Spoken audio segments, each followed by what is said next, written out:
नमस्कार। ओम श्री गणेशाय नमः।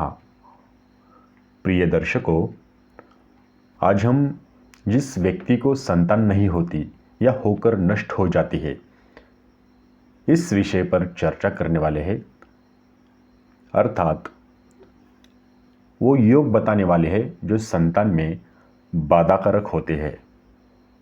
ठीक है, तो आप ये वीडियो पूरा देखिए, अंत तक देखिए और चैनल को सब्सक्राइब कीजिए ताकि आने वाली नए नए वीडियो आप तक मिल सके। तो सबसे प्रथम हम पहला योग देखेंगे। ध्यान से सुनना। लग्न चंद्रमा और बृहस्पति से पंचम स्थान यानी पाप ग्रहों से युक्त हो या दृष्ट हो और उन स्थानों में न शुभ ग्रह बैठे हो न उनको शुभ ग्रह देखते हो, तब ये संतान बाधाकारक योग निर्माण होता है। दूसरा योग, लग्न चंद्रमा और बृहस्पति से पांचवें स्थानों के स्वामी यदि दुख स्थान में पड़े हो, छठा, आठवां और 12वां, ये घर दुख स्थान कहलाता है। ठीक है, तब ये बाधाकारक योग बनता है। तीसरा योग, लग्न चंद्रमा और बृहस्पति से पांचवें स्थान पर पाप ग्रहों के बीच में पड़े हो। मैं फिर से एक बार बता देता हूं। लग्न चंद्रमा और बृहस्पति से पांचवें स्थान पाप ग्रहों के बीच में पड़े हो, तब ये संतान बाधाकारक योग निर्माण होता है। यहां पे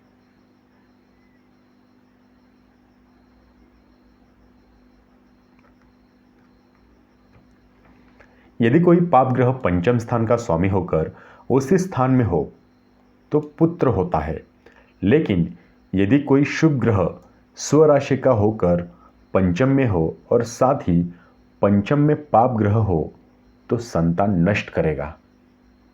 कहने का तात्पर्य यह है कि पाप ग्रह यदि स्वराशि का हो तो अपने स्थान को कभी नहीं बिगाड़ता, किंतु यदि दूसरे घर में बैठा हो तो जिस घर में बैठता है उसको बिगाड़ता है।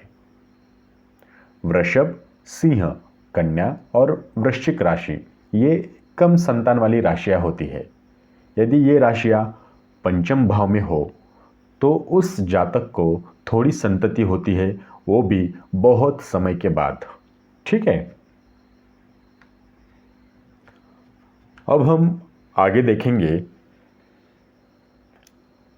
जातक को बहुत समय के बाद यानी जवानी बीत जाने पर या बहुत यत्न करने पर पुत्र होता है, तो वो कौन से योग है? पहला योग देखते हैं। पंचम में अल्पसुत राशि हो और उसमें सूर्य हो, शनि आठवें घर में हो और मंगल लग्न में हो, तब ये योग बनता है। ठीक है।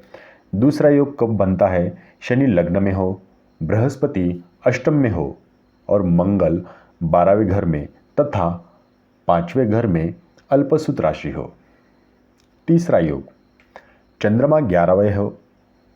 ठीक है, चंद्रमा 11वें भाव में बैठा हो, बृहस्पति से 5वें घर में पाप ग्रह हो और लग्न में कई ग्रह हो, तब यह योग बनता है।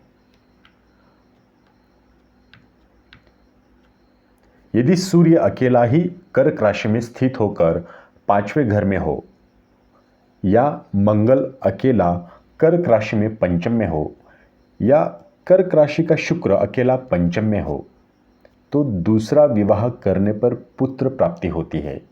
यदि कर्क राशि में स्थित होकर शनि अकेला पंचम में हो तो बहुत पुत्र होंगे।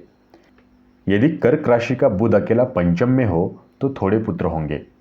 यदि स्वराशि का चंद्रमा पंचम में हो और चंद्रमा के साथ दूसरा कोई ग्रह न हो तो भी थोड़े पुत्र होंगे, किंतु यदि एकाकी अकेला बृहस्पति अपने उच्च राशि में स्थित होकर पंचम में हो तो जातक के बहुत सी कन्याएं होती है। अब हम आगे देखेंगे। आगे मैं 4 योग बताने वाला हूं। इन चारों में से कोई भी योग जातक की कुंडली में हो तो जातक का वंश आगे नहीं चलता। चतुर्थ में अशुभ ग्रह हो, 7वें में शुक्र हो और 10वें में चंद्रमा हो, ये पहला योग है। ठीक है। दूसरा योग, पहले 5वें, 8वें और 12वें घर में अशुभ ग्रह हो, ये दूसरा योग हुआ। तीसरा योग 7वें घर में बुध हो और शुक्र हो, बृहस्पति 5वें भाव में हो और क्रूर ग्रह 4थे घर में हो। ठीक है। चौथा योग देखते हैं, चंद्रमा 5वें भाव में हो और प्रथम, अष्टम तथा 12वें घर में पाप ग्रह हो, तब ये योग बनता है। मतलब जातक का वंश आगे नहीं चलता। यहां तक आपको समझ में आ गया। आगे मैं 2 योग बताऊंगा। यदि इन दोनों में से कोई योग हो तो जातक के पुत्र एक तो होता नहीं है, या होकर भी बहुत क्लेश होता है घर में। ठीक है। पहला योग देखते हैं, पाप ग्रह लग्न में हो, लग्नेश पंचम में हो, पंचमेश तीसरे घर में हो और चंद्रमा 4थे घर में हो, इस योग से पुत्र नहीं होता। ठीक है। दूसरा योग देखते हैं, चंद्रमा ओज राशि और ओज अंश में स्थित होकर 5वें घर में हो और सूर्य से देखा जाता हो, तो ये योग होने से या तो पुत्र होता नहीं है, या होकर भी बहुत क्लेश होता है। अब हम आगे देखेंगे औरस पुत्र योग। इसके बारे में मैं बताऊंगा, तो ध्यान से सुनना। 2 योग है। ठीक है। यदि कोई योग जातक के औरस पुत्र नहीं होते, किंतु वो लड़का गोद लेता है, अपने शरीर से अपनी भार्या में जो पुत्र होता है वो औरस कहलाता है। पहला योग देखते हैं, यदि पंचम भाव पर मिथुन, कन्या, मकर या कुंभ राशि हो और मांदी या शनि वहां बैठे हो या पंचम को देखते हो, तब यह योग बनता है। ठीक है। दूसरा योग कौन सा है, यदि पंचमेश निर्बल हो और लग्नेश तथा सप्तमेश से कोई संबंध न हो, तब यह योग बनता है।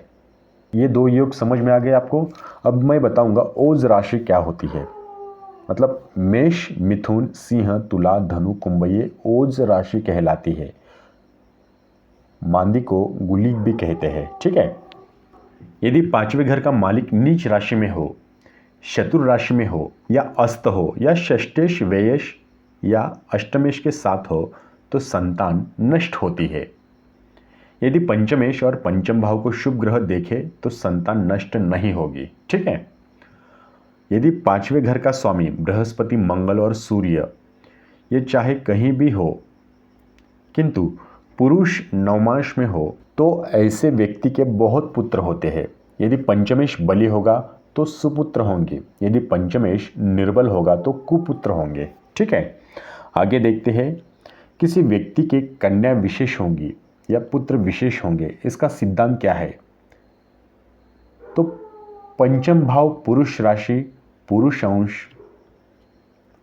तो पंचम भाव पुरुष राशि पुरुष अंश में स्थित हो और पंचम में पुरुष ग्रह बैठे हो या पंचम को पुरुष ग्रह देखते हो और पंचमेश भी पुरुष राशि पुरुष अंश में स्थित हो तथा पुरुष ग्रहों द्वारा देखा जाता हो या पुरुष ग्रह के साथ हो, तो पुत्र होंगे। ठीक है।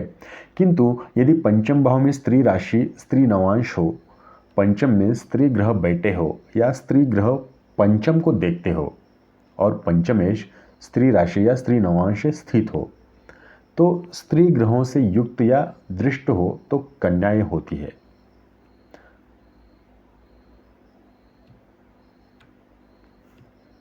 आगे देखते हैं, यदि पुरुष की कुंडली में सूर्य और शुक्र अपने ग्रह और अपने अंश में बलवान होकर उपचय स्थानों में हो और स्त्री की कुंडली में मंगल और चंद्रमा अपने घर और अंश में बलवान होकर उपचय स्थान में जा रहे हो, तो गर्भ रहता है।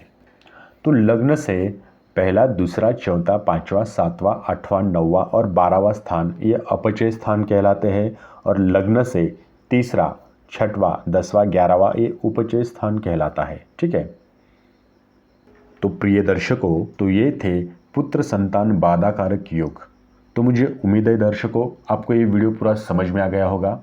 यदि आपको ये वीडियो समझ में नहीं आया तो आप दोबारा देखिए और प्लीज़ इस वीडियो को शेयर कीजिए ताकि दूसरों को भी जानकारी प्राप्त हो सके। ठीक है। यदि आप अपनी जन्म कुंडली व्यक्तिगत परामर्श चाहते हैं तो तो डिस्क्रिप्शन में मैंने व्हाट्सएप नंबर दिया है, उस नंबर पे आप अपने जन्म स्थान, जन्म समय, जन्म की तारीख लिख के भेजिए, हम आपको तुरंत संपर्क करेंगे। वीडियो देखने के लिए धन्यवाद। आपका दिन शुभ हो।